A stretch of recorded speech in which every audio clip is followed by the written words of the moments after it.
Leaders associate partner ऐकण्याच्या आनंदासाठी माणकी hearing services Pune.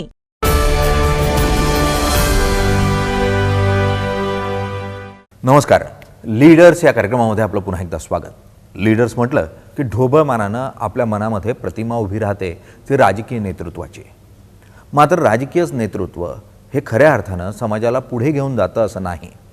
समाजातल्या विविध क्षेत्रांमध्ये उत्तम उत्तुंग काम करणारी व्यक्तिमत्व ही समाजाला खऱ्या अर्थानं पुढे घेऊन जात असतात, मार्गदर्शकाचं काम करत असतात। आणि म्हणूनच अशाच व्यक्तिमत्वांना भेटण्यासाठीचा छोटेखानी प्रयत्न म्हणजे लीडर्स। आज या सिरीजमध्ये आपण अशा अवलियाला भेटणार आहोत ज्यानं लहानपणीच खेळण्यांऐवजी कॅमेरा हातात धरला। त्यातून निर्माण झालेली आवड त्यानं फक्त छंद म्हणूनच जोपासली नाही, तर विविध क्षेत्रामध्ये सर्वसामान्य माणसाच्या प्रश्नांना वाचा फोडण्यासाठी त्याने त्या कॅमेऱ्याचा फोटो जर्नलिस्ट म्हणून वापर केला। मग तो बॉलिवूडमध्येही आला, राजकारण्यांमध्येही रमला आणि इतकंच नाही तर मोठमोठ्या उद्योजकांनाही तो भेटला आणि त्यांच्याबरोबर त्यानं काम केलं। जागतिक पातळीवर त्यानं स्वतःचा असा ठसा उमटवला। नाव आहे पाब्लो बार्थोलोमेओ।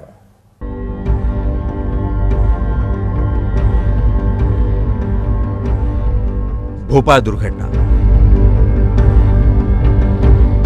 ज्या दुर्घटनेनं नव्या जागतिक उद्योगाचा निर्दयी चेहरा जगासमोर आणला। ही विदारकता जगासमोर मांडणारा फोटो जर्नलिस्ट पाब्लो, त्यानं टिपलेला हाच तो फोटो जो बघून मन विषण्ण होतं।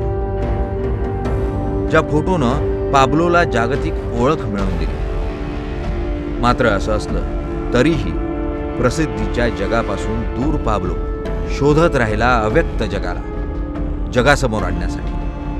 म्हणूनच आजचे आपले लीडर्स आहेत पाब्लो बार्थोलोमेओ। पाब्लो, बहुत बहुत स्वागत आपका कार्यक्रम में। मुख्य तौर पर जब हम शुरुआत कर रहे हैं तो हम यही जानना चाहेंगे, आपने कई ऐसे काम किए हैं जो कि पूरे दुनिया भर में सराहे गए हैं, पर आपकी शुरुआत कहाँ से हुई वो उसके बारे में तो चर्चा करेंगे। पर भोपाल गैस ट्रेजेडी जो कि सबसे बड़ी ट्रेजेडी थी और उसको आपने करीब से कवर किया और इतना ही नहीं पूरी दुनिया तक पहुँचाया, तो वो एक्सपीरियंस कैसा था? वो सबसे महत्वपूर्ण था क्योंकि इतना बड़ा ट्रेजेडी मैंने कभी नहीं देखा और मैं चाहूँगा कि मैं कभी देखूं या कभी संसार में हो, क्योंकि इतने लोग को इफ़ेक्ट किया। ये कुदरत की बात है कि भोपाल में लेक्स, छोटे पहाड़ी और जो विंड डायरेक्शन था वो ऐसा था कि गैस और भी ज़्यादा नहीं फैला, नहीं तो इससे भी 10 गुना ज़्यादा ट्रेजेडी और डेथ हो सकते थे। तो काफ़ी लोग इसलिए बचे क्योंकि पहाड़ियाँ, विंड डायरेक्शन, पानी का वो टेरेन होने से बच गए। पर जो लोग फैक्ट्री के ऑपोजिट रहते थे, और ये हकीकत की बात है कि जो लोअर इनकम है, स्लम्स में रहते हैं, वो ही फैक्ट्री के सामने बसे थे, तो सबसे ज़्यादा उन्हीं को असर हुआ क्योंकि फैक्ट्री से गैस निकली। अब कैसे निकली, क्यों निकली, अभी तक उसका हल नहीं हुआ।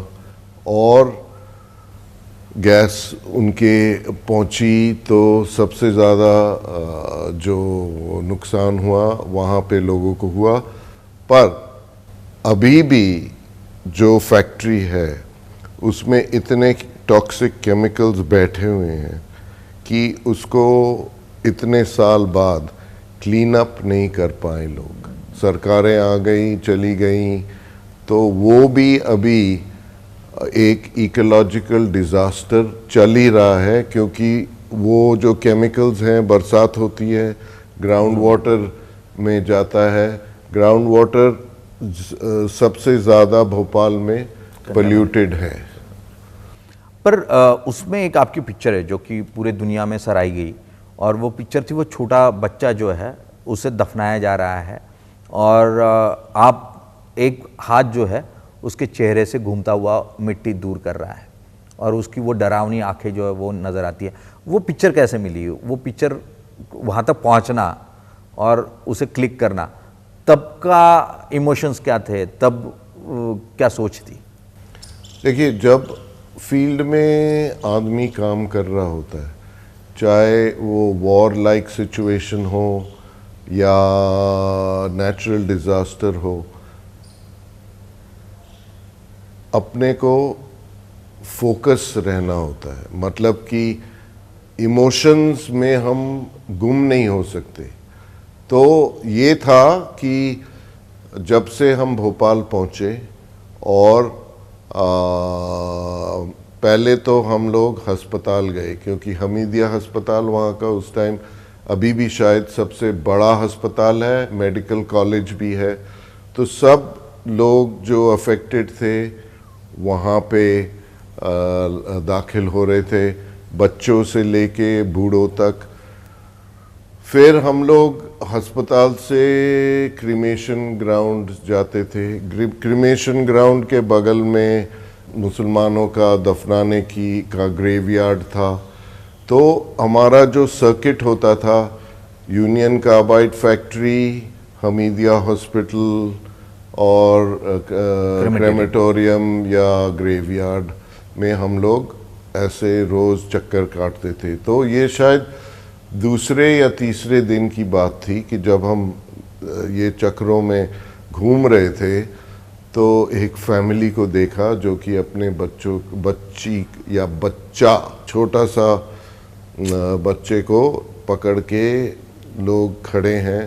तो हम लोग भी पास आए, तो फिर उन्होंने दफनाना शुरू किया। और जैसे वो दफना रहे थे, हम और पास आके तस्वीरें ले के मैंने एक क्लोजअप लिया, क्योंकि जो पिता या जो भी उनका रिलेटिव था, अब ये भी नहीं पता कि कौन था, वो इमोशन के साथ जैसे लास्ट गुड बाय कहते हैं, वो मूवमेंट था।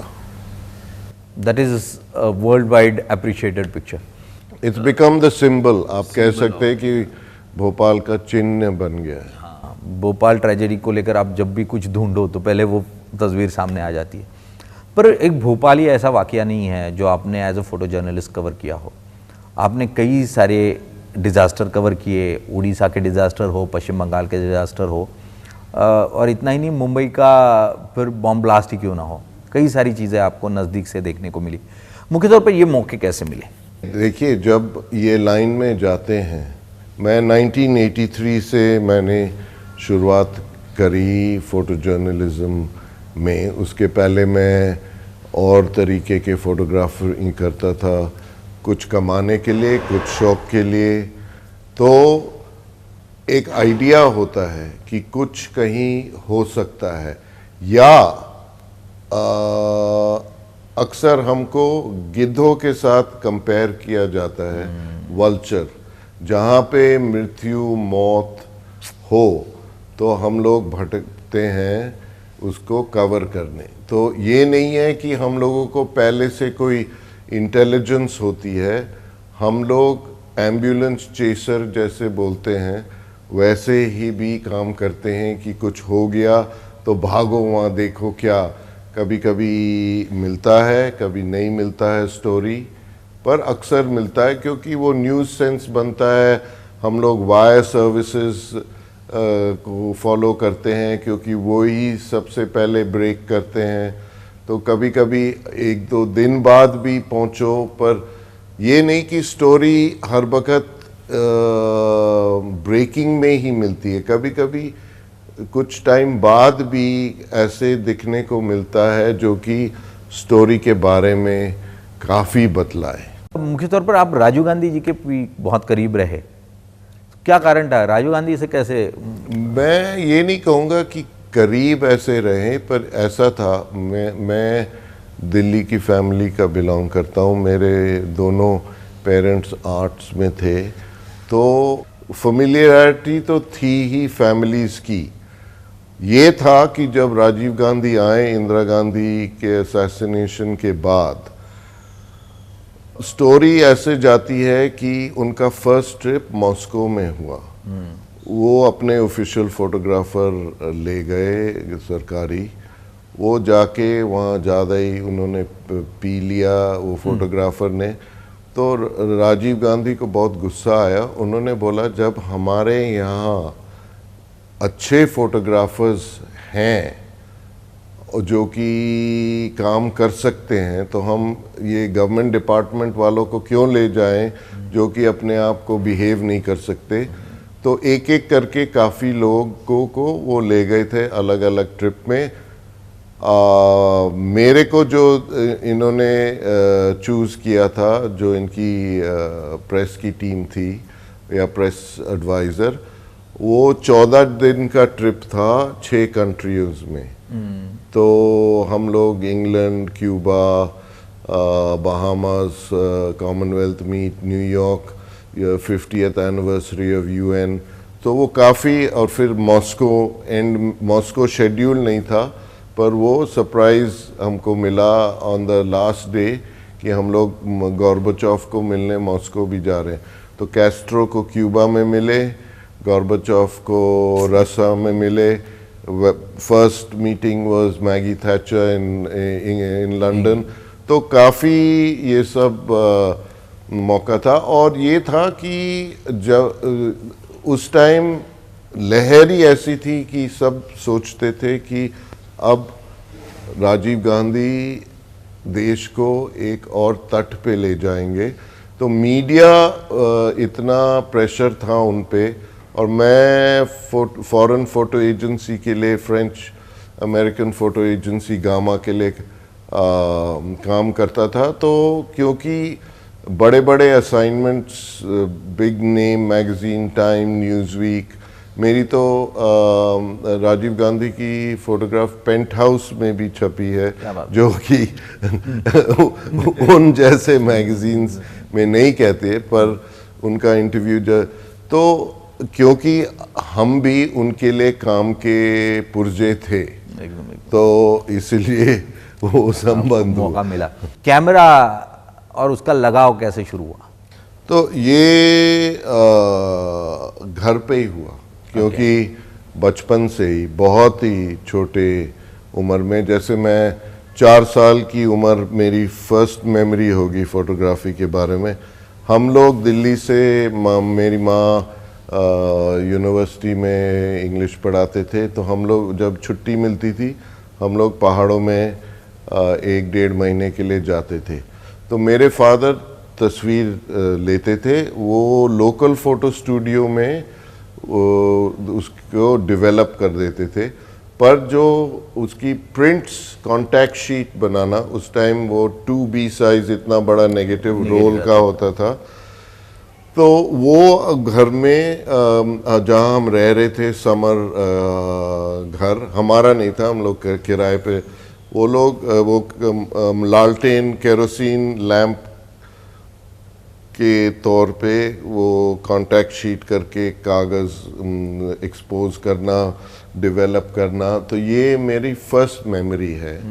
और घर पे डार्क रूम भी होता था, मेरे पिताजी के इक्विपमेंट होते थे, तो उससे खेलते रहते थे, और उससे शौक़ और बढ़ा।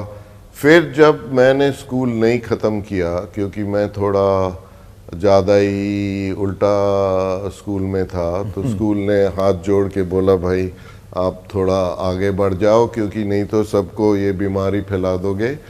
तो मेरे को एक ही सहारा मिला, वो था फोटोग्राफी। तो उससे करते करते, ये नहीं है कि एक दिन में ही स्टार बन जा, बहुत मतलब एक्सप्लॉयटेशन भी हुआ। जब यंग होते हैं तो लोग फ़ायदा लेते हैं, क्योंकि वो जानते हैं कि हाँ ये इसकी आंख अच्छी है, काम तो कर देगा, पर फिर पैसे में, ये में, वो में उल्टा सीधा होता था। तो उस टाइम फिर मैं छोड़ के बॉम्बे आया, क्योंकि मेरे को लगा कि ये एक शहर है, मैं आते रहता था दोस्तों को मिलने, पर यहाँ का जो प्रोफेशनल माहौल है कि आदमी की कदर होती है, अगर आप में कुछ है तो लोग उसको रिकग्नाइज करके आपको काम देंगे। ये नहीं कि अरे तेरी डिग्री क्या है, कहाँ का पढ़ा हुआ है, ये सब नहीं। तो मैं बॉम्बे फिल्म इंडस्ट्री, उस टाइम बॉलीवुड नहीं कहते थे, एंटर किया। मेरे कोई दोस्त एक्टर भी थे, जैसे जलाल आगा, टीनू आनंद उस टाइम एक्टिंग करते थे, बाद में वो डायरेक्ट भी करने लग गए, तो उनकी फिल्मों में भी मेरे को अपॉर्चुनिटी मिली। प्रकाश मेहरा, ये वो, और फिर मेरे को यहाँ लोग जैसे ताज मैगज़ीन वगैरह के लिए बॉम्बे फिल्म इंडस्ट्री में स्टोरी करनी हो, तो फिर मैं काफ़ी लोगों, डायरेक्टरों, एक्टर्स, एक्ट्रेसेस से मिला, जैसे ये अमर अकबर एंटनी, मनमोहन देसाई, तो इवन उस वक्त के अमिताभ के साथ भी आपने काम किया है। हाँ, उस वक्त के अमिताभ के साथ ही काम किया, उसके बाद नहीं। उसके बाद हाँ, जब टाइम मैगज़ीन ने उनको इंटरव्यू किया था, तो टाइम की तरफ से मैं फोटोग्राफर था, तो हम लोग जान पहचानते हैं। उन्होंने एक बारी मुझे, मैंने सीरियसली नहीं लिया, पर उन्होंने मुझे बोला कि अगर आप चाहें तो आप मेरे साथ जुड़ के you can be my photographer. But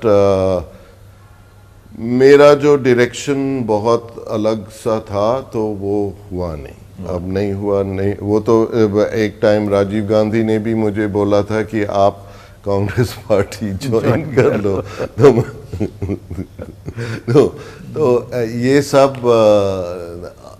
क्योंकि as a journalist I think you need to be neutral and you need to be on your steady path।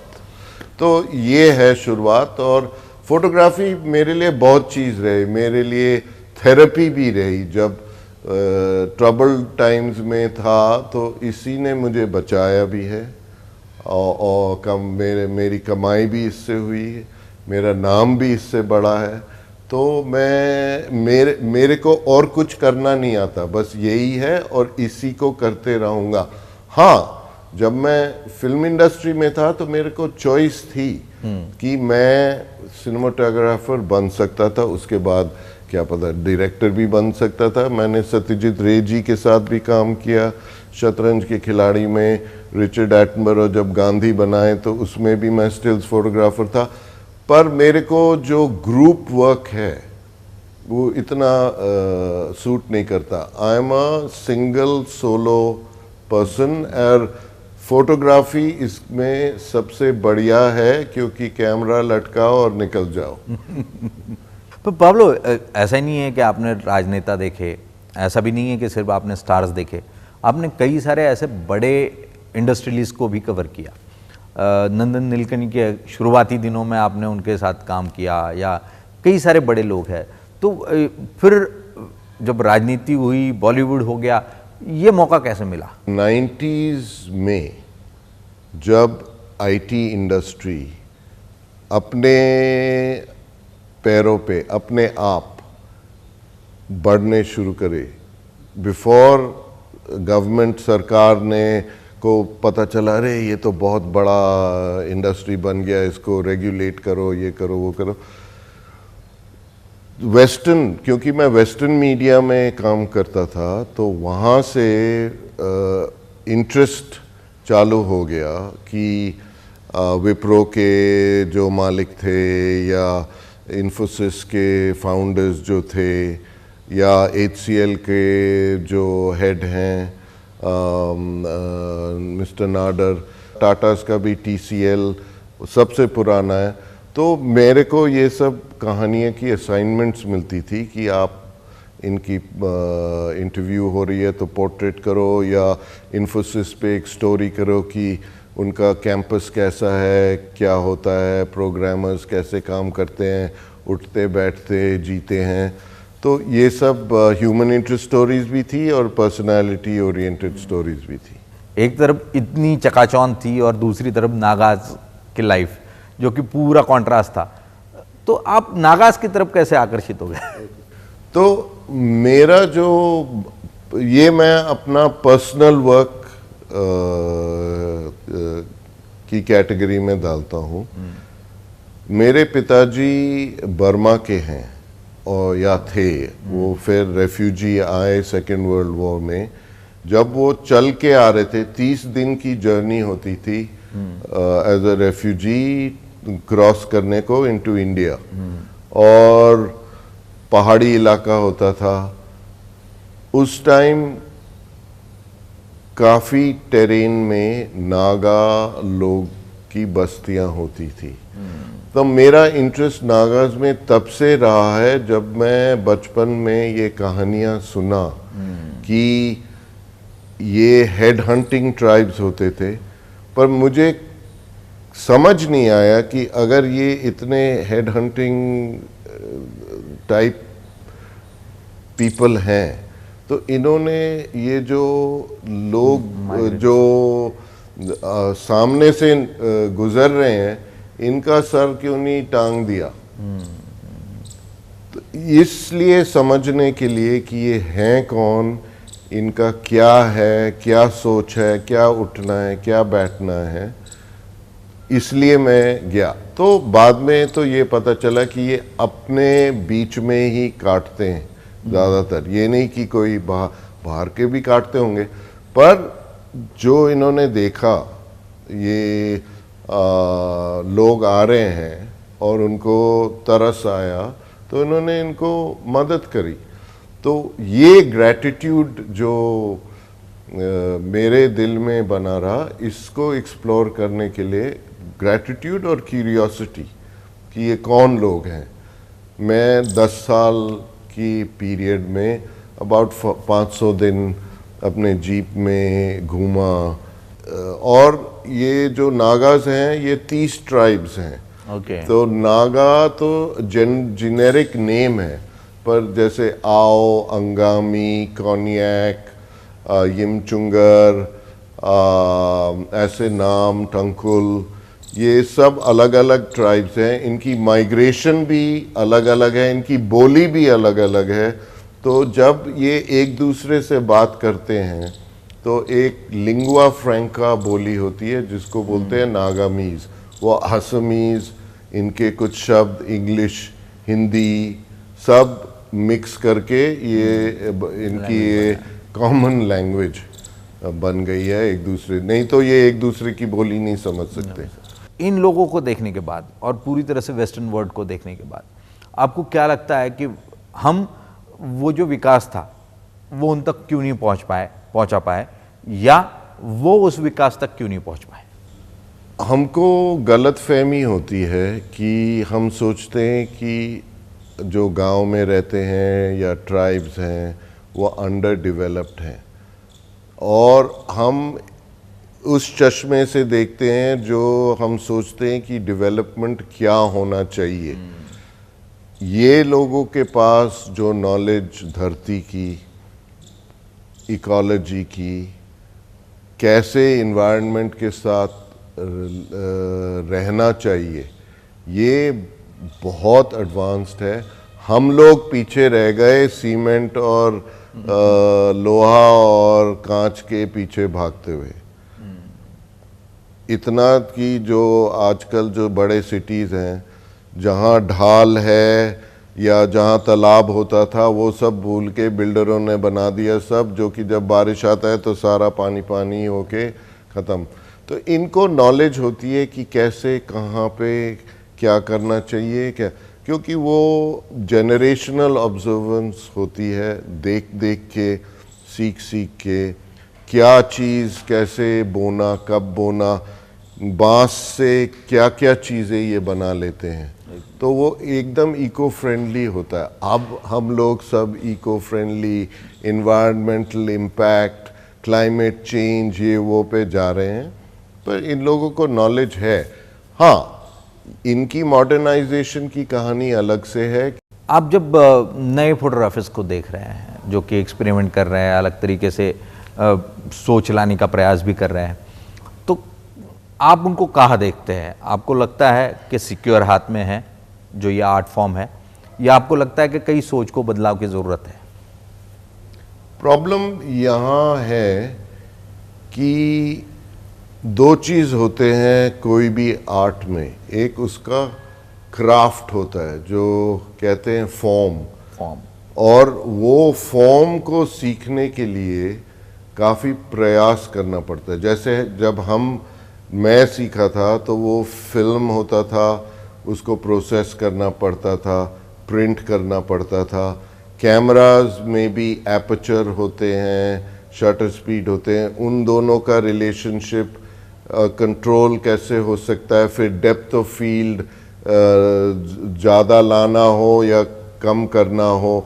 आजकल एक टर्म है बोके, जो कि बस सिर्फ यहाँ तक फोकस होगा और सब ब्लर आउट ऑफ फोकस। सब कुछ इतना ऑटोमेट हो गया, सबके पास मोबाइल फ़ोन हो गए हैं।